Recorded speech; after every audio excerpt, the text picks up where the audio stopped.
Hello everyone and welcome to Inside Leather History, a Fireside Chat. I'm Doug O'Keefe. I am the host and the producer of the chats, which are a program of the Leather Archives and Museum. Today I'm in Amsterdam, Netherlands. And it's a beautiful day here and I'm doing a wonderful interview with Jacques Zonne. Jacques is an old school Dutch leatherman who's been around in the community for a very long time, and he's going to tell us a little bit about the Amsterdam he knows. How are you, Jacques? Hi, Douglas. I'm fine. I'm happy that I can be here by the Fireside Chats and hope to can give you some information about my life so we can maybe use it for the future for other people. Wonderful. Let's start right at the very beginning. Where are you from? I'm from Vlieringen, that is a small visserstown near Rotterdam in the west of the Netherlands. I was born in 51, and if you count right, then you see that I'm 70 years old now. Now, growing up in the Netherlands at that time, did you have any idea about gay life, kinky life, anything? I was very early in the situation that I met some people in the gay scene. I was working in a battery factory and I discovered that there was a gay bar, and it was a very plush gay bar, you know, with red velvet and the queens and also. And I was 70 years old, I said that but it was the only gay bar in the near area. So I went there and I met there a famous Dutch DJ. He did radio programs, he did also music shows, he was singing also. Gerard, and Gerard liked young boys, what I was. And he loved kink and very, very special water sport.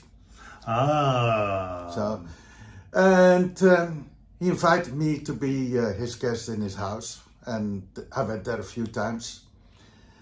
And one day he asked me, "Do you want to see Amsterdam?" No, that was very interesting because I was never been there. And he took me directly to the first Argos bar, Warmoestraat 20. Dus we have got 3 Argoses in the past. Oh, okay. I didn't know that. I only knew the main Argos on the Warmoestraat. The first Argos was on number 20 in the Warmoestraat, a very famous street. The second was in the side street of the Warmoestraat in the Heintje Hoeksteeg. And the last was Warmoestraat 95, and that is for most people the most best known Yes, Argos. That's what I know. Yeah. Tell us about visiting the Argos for the first time. You have to imagine that it was not a bar completely as a bar. It was the Argos bar was maybe fun to tell. It was Argos hotel and bar, but it was a hotel without rooms. And because they had a lot of rooms upstairs, but on no room was a key. So everybody went everywhere, and it was a big holy place at night. The bar itself was before being a cigar store, and they changed all the way to with the same desk to a bar, only with bottles, because they didn't have a tap and so. That is 1969 was that it was that I came for the first time in the Argos. And they had a wonderful darkroom. It came out on the backside on the Rokin of the Damrak. And you could see the shopping people on the other side of the street while you was busy with something else. My gosh. So Amsterdam was already very active, even in the 60s. Yeah, the Argos was the oldest leather bar in Amsterdam. Why did you go to the leather bar, though? What about that attracted you? I didn't. They took me to it because the DJ Gerard really loved to be in leather. He presented also his shows mostly in leather, and so that's the reason why he took me to the Argos and not to the Queenie bars. Were you shocked? I was very impressed because I saw all the men's in leather, and at that time it was more strict leather. It was not that you could come in with every clothes. It was or leather or jeans. And I was completely in jeans, so I didn't see much of the bar because I had to sit on a pole what was just before the bar and move around to do some services. Now, how did that change your thoughts about the gay community? I was very interested in it, in the leather scene, because it was so exciting. Especially the first night, I was sitting low, and I saw all those trousers walking by, and yeah, it was very, very impressive. And I learned it there to know Jopie, leren Jopie. In Amsterdam, they gave always nicknames to people, and because many people with the same name, and so you didn't know who it was. So Jopie was leren Jopie, and he lived on the top floor of the Argos. He lived there because he was not a hotel guest, but he could have the attic for free. And I started to know him, and after half a year, I gonna live with him. Wow. Wow. Yeah.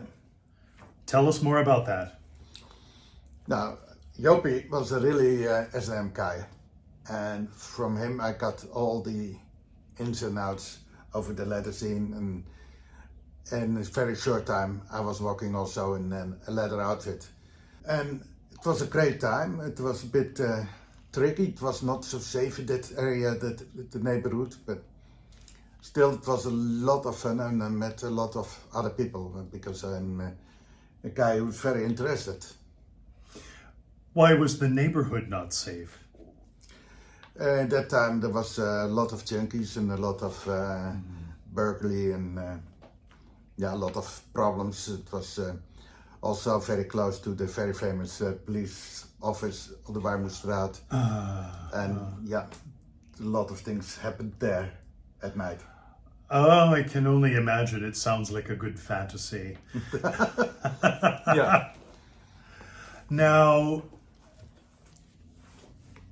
how did your life evolve in the leather scene, in the gay scene of Amsterdam in the late 60s into the 1970s?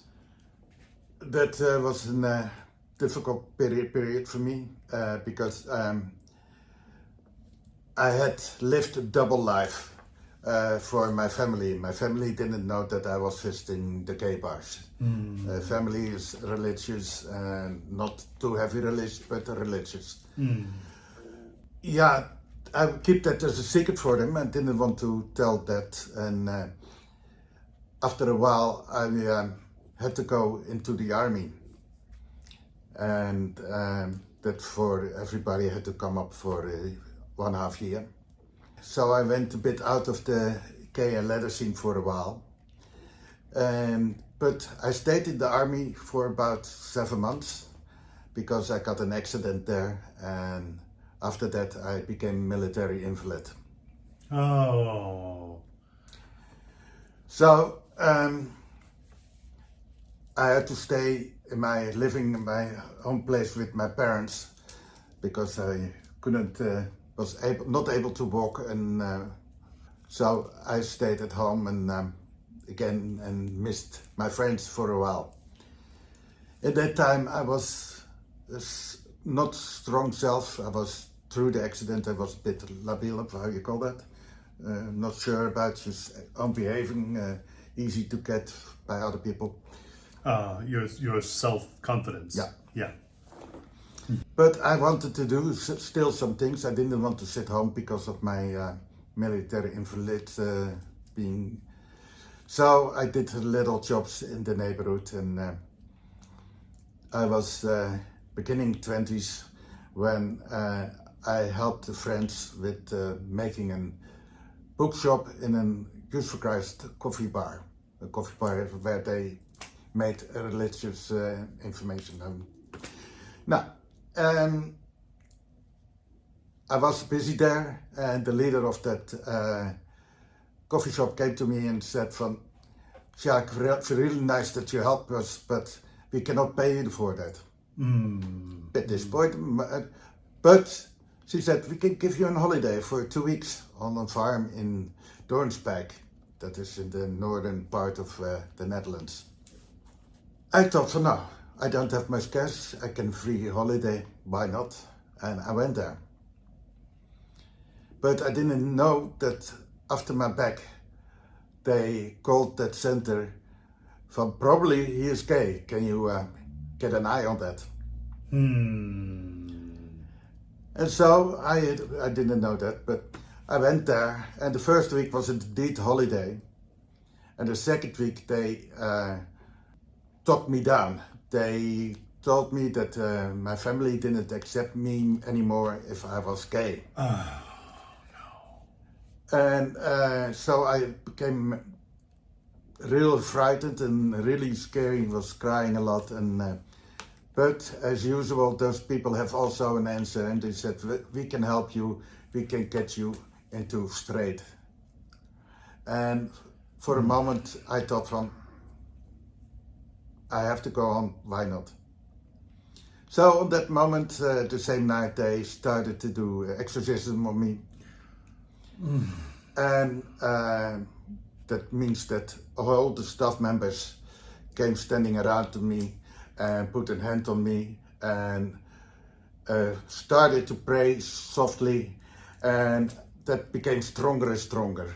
And the moves that they made with the hands was also, they shook me, my whole body through each other, and after a while couldn't handle it anymore, and I let a scream out, and probably they really thought that that was the devil who went out of me. Then they started brainwashing, and they by everything what I said, they said something religious or something about being straight to me. So from, okay, give me the ham. Oh, think about later, you get a wife and children. And that was non-stop, keep going on. And behind my back, they called my parents, and they told the story, and so they outed me by my parents. And they were in shock, and they asked them to send all my papers, my bank papers, so that they could help me in the future. So they took everything in possession. Through that, I couldn't escape from the center. I was not really a prisoner, but I was an emotional prisoner. And so the 2 weeks of holidays became 2 years locked up. And they worked for 2 years about it to get me to a straight guy. And first I believed also in it, because there was so much talking up inside. But after a while I found a book from a gay writer who is also a center where they can heal gays. That book was I'm Not Gay Anymore. And I was talking, asking if I could talk to the author, and so I got permission to go to Amsterdam, where he was working in the Stichting First Aid for homosexuals. And during that conversation, I discovered you're not so straight as you say that you are, because I was also looking to boys still. So that was my wake-up call, and then I had to go back and did 3 tries to walk away from the center. But every time they cut me again and didn't know what to do, how to escape out of the center. And I sneaky called a reverend in The Hague who has a radio program for gays, but he was really pro-gay. Dominee Brus uit Den Haag. And he said, they cannot keep you there to get you healed from homosexuality. Yeah. And he said, I'm gonna see what I can do for you. What I didn't expect, he called the center himself up. And the same night, I was kicked out of the center. With all my belongings. I can't imagine what he must have said to them. He said that it was completely insane that they keep gay people in those therapy, conversion therapy. After 2 years? After 2 years. But he had a student pastor, what was near that place in bij Doonsbeek, in a small place, Kampen. And I could go there and crash for the night and get help. When you were kicked out, did someone come and pick you up? Or did you have to hitchhike? I had a small mobilette, a small moped. And I tied all my stuff on top of the moped, and on top I put the cage with my canary tied up real tight, and have to find my way to the dominee, the reverend who wanted to help me. When I came home, that was about 25 kilometers. I was really, really tired and emotional, and everything went to me. And before the house of that reverend, I passed away. And they brought me in the house and with all my belongings. And a few days later, I heard that when I was sleeping for a long time, and I heard then that my parakeet, my canary, had died. Oh. But then you try to get out. I want to get back to Amsterdam, but I had lived now there for 2 months by the reverend. So I went back to Amsterdam and tried to get friends to help me, and I was hoping that Jobie was helping me, and that Larry Jobie. And what he did, and after 2 months, I found by the Motorsport Club Amsterdam 2 guys who could help me in a small room where I could stay. Ah, good. I was happy about that. And I tried to find a job so that I could pay it. And that was fun for 2 years.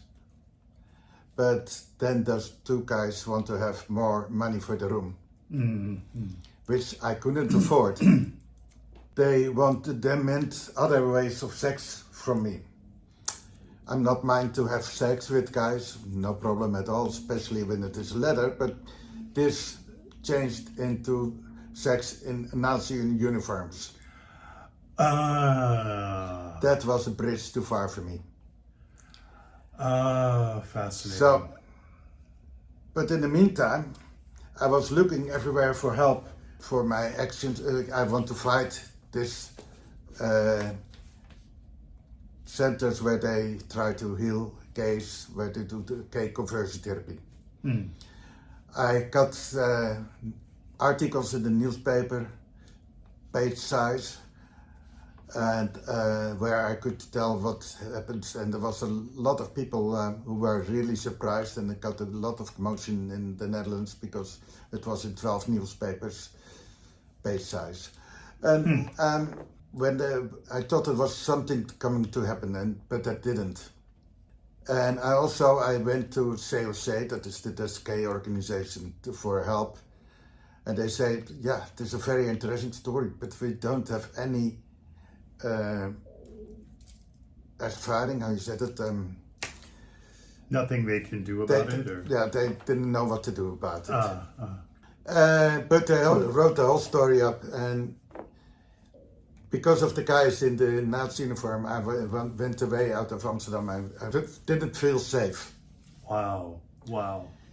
So then, 2 years later in Eindhoven, I found a booklet on the market, and the booklet is that book, and this changed my whole life.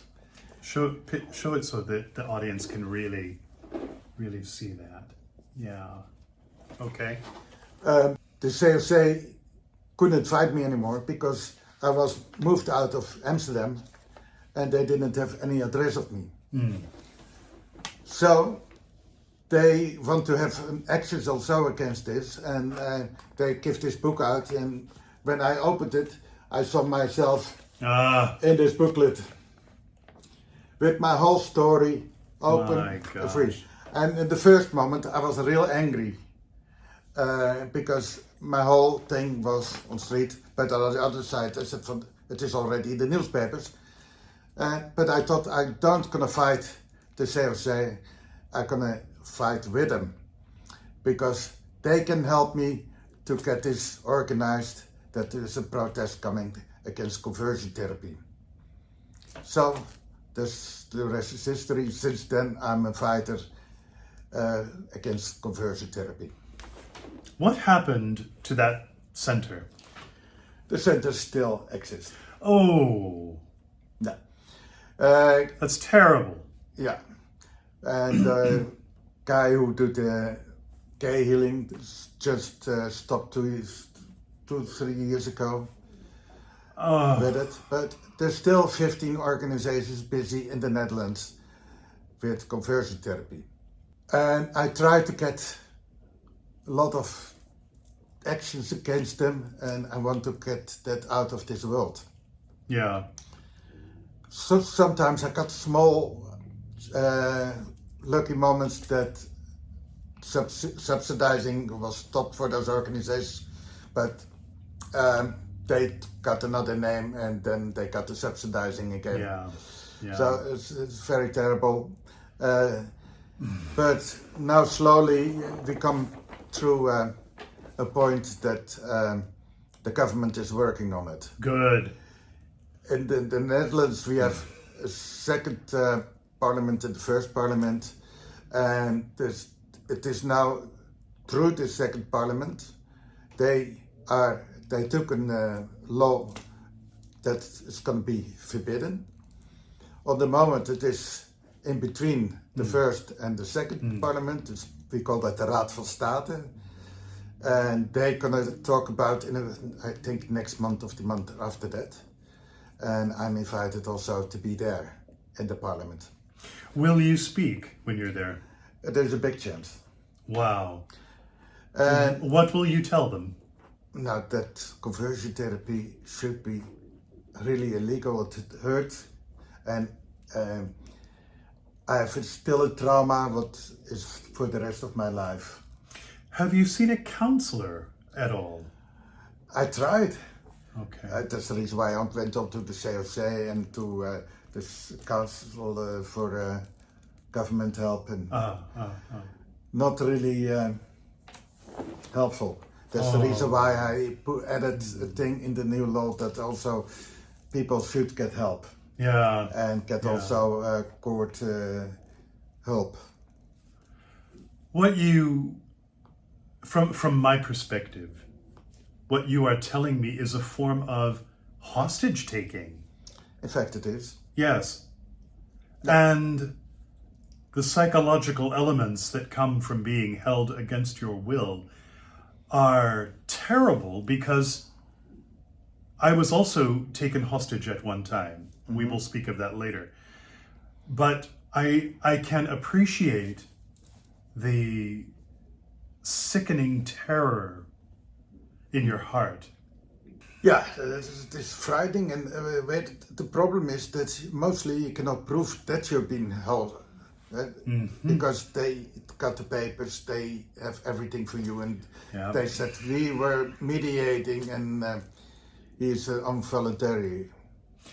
What did your family have to say about all of this in the end? Now, my family first thought it was the right thing to do. And they didn't have anything to do that I was coming into the center. But they took me and my parents out of the farm. They took me and my parents out of each other. So I thought my parents were behind the farm where they did the conversion therapy, and took many years before I got contact with my parents again. Wow. Wow. But after that, it became okay. We became very friends again. Wow. I can't believe it. I simply can't believe it. Now, have you had an opportunity to speak with or assist other people who were also affected by conversion therapy? Yeah, now that's very difficult. I couldn't get a real organization going to work to protest this, because a lot of those kids who are in a conversion therapy, they are still living with the parents again, and they live with the things, so they hardly want to make it publicly known. Oh, boy. So that's the reason why they can go on, because nobody says something. Yeah. And I know a few people now by this time, a lot of people who came out of a center like that. And but yeah, difficulties with the religion and so on, who has a lot of power still also in the Netherlands. What are your personal feelings about religion after having been in that mess? I never been into a church. That is one of my traumas. I try to walk away from all the things. If the Salvation Army was, for example, talking on a square or singing, I walked the street behind it around, because also the Leger's house had something to do with that conversion therapy center. Yeah. They changed the mind a bit in the Netherlands, but still, I'm afraid. That is understandable. Yeah. And sometimes it's very difficult, because we have memorial of the dead was by the gay monument here in Amsterdam, and after that was coffee in the church what is next to the gay monument. And I saw everybody going into the church, but I didn't dare to go in. That is a step too far still. And then I was all of a sudden alone on the square, almost alone on the square. So they feel all my friends are inside and I'm still outside, and that hurts. Yeah. Yeah. I can absolutely see it. Yeah. Today, though, attitudes are slowly changing. Fortunately, yeah. Now, you will have the opportunity to speak in Parliament. Do you think, or do you feel, that finally this might end and the torture will stop? I'm not sure, because I know that they have all different tricks to remain that. Yeah. But it is a big message to those people from this is absolutely wrong. Yeah. And it should stop now. Yeah. So in that way I keep fighting till the end, and hopefully it will come next year to a real law, and then hopefully the king will sign it. I hope so. I hope so. Yeah. Sincerely, I do. Because you have been fighting this for what, 50 years, I No, think? 43 years. 43 years? Yeah. Okay. Okay. It's still Yes, long 1979. enough. Still. Very, very long. Okay, I have to admit that some years I didn't spend too much attention to it, because every time when you get a disappointment, you lose the power to fight on. But Yeah. Yeah. I took it every time up, and now it is going really business in the parliament, so Yeah. I Good. put all my attention to it. May we move over to something more fun, a little more light? You have held 2 titles in the gay kinky leather community. Yeah. You were Mr. Chubby Europe, 1994. Right. You were also International Grizzly Bear, 1996, and the first European to hold that title. What is Mr. Chubby Europe? I've never heard of it. We have in Europe a movement, the Kurt and Mert movement, dus the big men organization, and in the Netherlands we have the dikke maatjes, that means close friends in English. All of a sudden, when I didn't expect, I became chairman of the dikke maatjes. Okay. So I was in that organization for 7 years to organize evenings, sauna parties, and so for the big men community. In Brussels, there's the European group of it, and there was also the election for Mr. Chubby Europe. And my husband, at that time, found a nice beer suit in Brussels in a carnival store. He said, if you do a striptease out of it, it may be fun. And at first I didn't want to do it, but okay, this for a small group, so I did a striptease out of that suit first. I had a mask on and I let first my belly jump out, and it was hilarious, Hilarious. and but I didn't expect that I would win because I'm not a title hunter. Sounds strange for a guy with 2 titles. But I won. I became Mr. Chubby Europe, and also was a Mr. Chaser Europe. And I could help that with working in our own Dikke Maatjes group in Amsterdam. What did you do with this title? What activities? Now I started, helped in Amsterdam the big beer parties, the very also year events that we had in the CFC building, parties for about 300, 400 people, monthly sauna parties, and putting a lot of things in the publicity that you can be big and still proud. But my husband, he was an American, Dick, and we went visiting his family, and we did it around February when there is the IBR, the International Beer Rendezvous. Yeah. Van San Francisco, van de Beers of San Francisco. And he said from, why you don't do the same trick there? And but I want to do there because we had also Mr. Beer Netherlands done for the first time. But I want to know how to organize it. Okay. And I thought from, if I go there, I come behind stage and can see all the things what candidate has to do. Yeah. So I went there and I saw all those beers, and I was helmet wild because those guys were big guys, and I thought from, I got a chance in hell that I win here something, but my prize is that I get information what I wanted to organize in the Netherlands. Okay. It was real funny. It was big. It was a big organization, about 2,000 people in the big hall, and we had to get all the things. And I did the same trick with the beer suit, and people were laughing and having fun with it.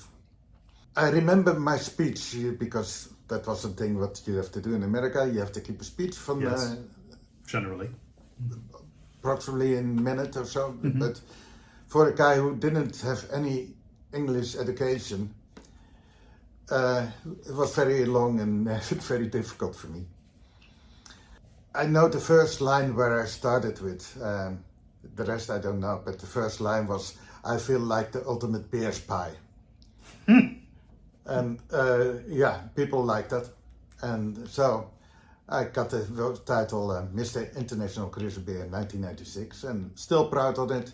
Still wear it on the back of my leather vest. Also in the bar where I work now. So I'm proud of it. Tell us a little about, you're wearing your Web t-shirt. I don't know if the camera can really get that. The Web is an iconic bar here in Amsterdam. Tell us a little bit about the Web. The Web is a bar who started in 1986. And one of the former people of you was involved there. Who was also the Fireside Chats. And I was working at that time in a sex shop as a side job. And the owner of the Web came to me and he said, I want to start a lottery on the Wednesday. Can we do that with stuff from your sex shop? Oh, okay. So that's how I became a person in the Web, because I did many times the lottery hosting. And when you said someone from the Fireside Chats was one of the original owners, that was Kane Berlinger. Yeah, he was from also from the Cuckoo's Nest right. bar. Yeah, but the Web now is a very popular bar, and that's how I met you. You are working there. What work do you do now? I'm the host there, and I do the code check. Yeah. And sometimes help organizing parties and events. And hosting is real fun because you can talk with everybody. Yes, you do. And you mentioned the code check. Do you remember several years ago, I left my package there and I was concerned because I thought, I spent so much money and I lost the damn thing. But you saved it for me because you remembered, he's in here often enough. That was amazing. You have to do something for the visitors. Yeah. Yeah. So the bar is now 36 years old, but the building is much, much older. Yeah. And in fact, it is the oldest part of Amsterdam, and the building is not really collapsing, but close by. So we have decided, and that will be done probably next year or just after that, we're gonna tear down the building. So the Web goes down. But after that, we will come back with a new Web club, and then the darkroom will become in the cellar, and it will be a darkroom in a complete new style. On the ground floor will be the club, and upstairs 2 apartments. Oh. So if you want to have an apartment there, I I would ask one with an elevator to the darkroom. Will they be available for Airbnb or No, I think it's just apartments. for regular? Yeah. And will the Web open in the same location? We will get the same place because it's own crowd, and in the city of Amsterdam is own crowd is Ristem. Now, how have you seen the leather and the kinky scene change in Amsterdam over the years? I remember the time that we had about 12 leather bars, that we got big party events. I remember the Pakhuis, where a few thousand people went into, and it was very unsafe, but it was a great place. And I lived very close by on the corner, so it was after home, just after the party, just rolling home, and I was quickly there. So I remember once that I was there with water sport with P6, and I had for the high rubber boots, and it was completely full with that, and I couldn't walk home, and it was really heavy. It was. So I went to sit on the ground next to a canal, and so the water could run out of the boots and into a canal. Oh my gosh, that's funny. Yeah, that was real good times. Now, the iconic Argos bar is gone. Yeah, obviously. I forgot there was another one up the street. You have Club Jacques. You have the. There was one on a second floor. I can't remember the name of it.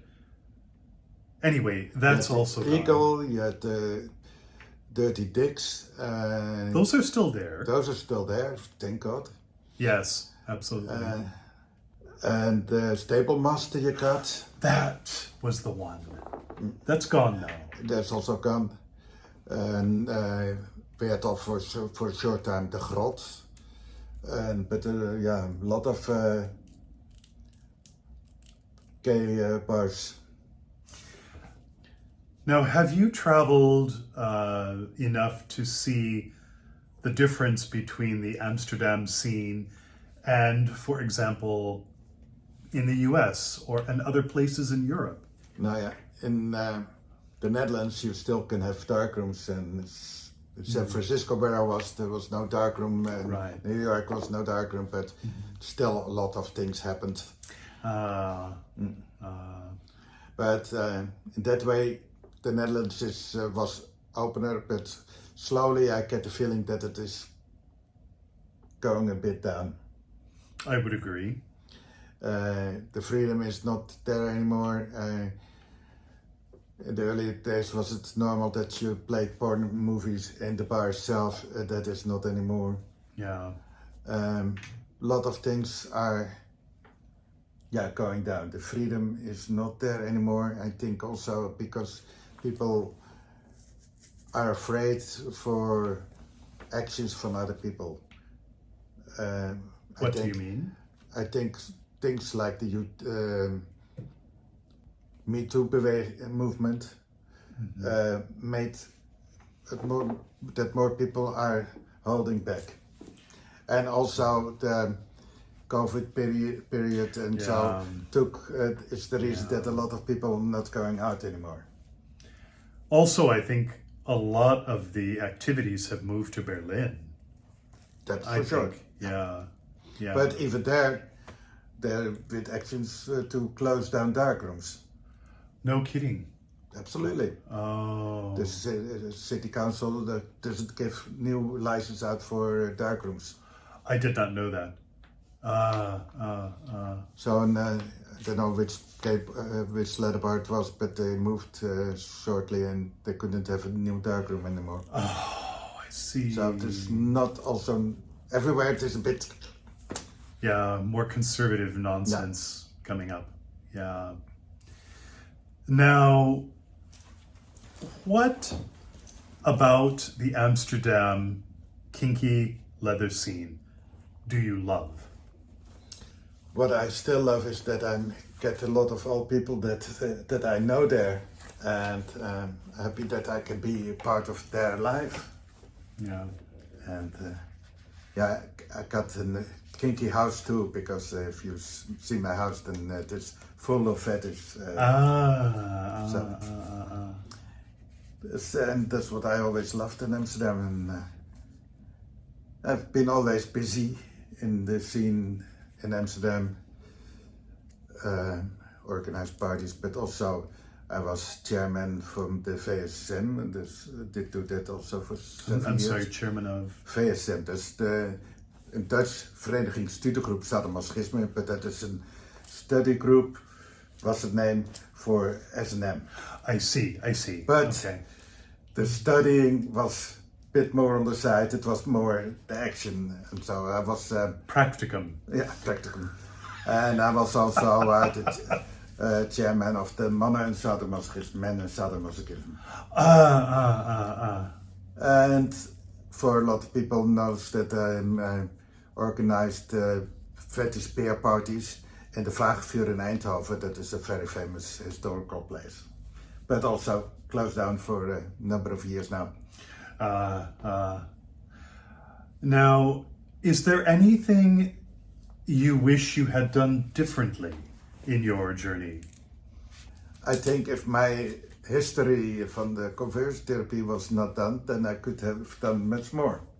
Then I had stayed more frequently in the scene.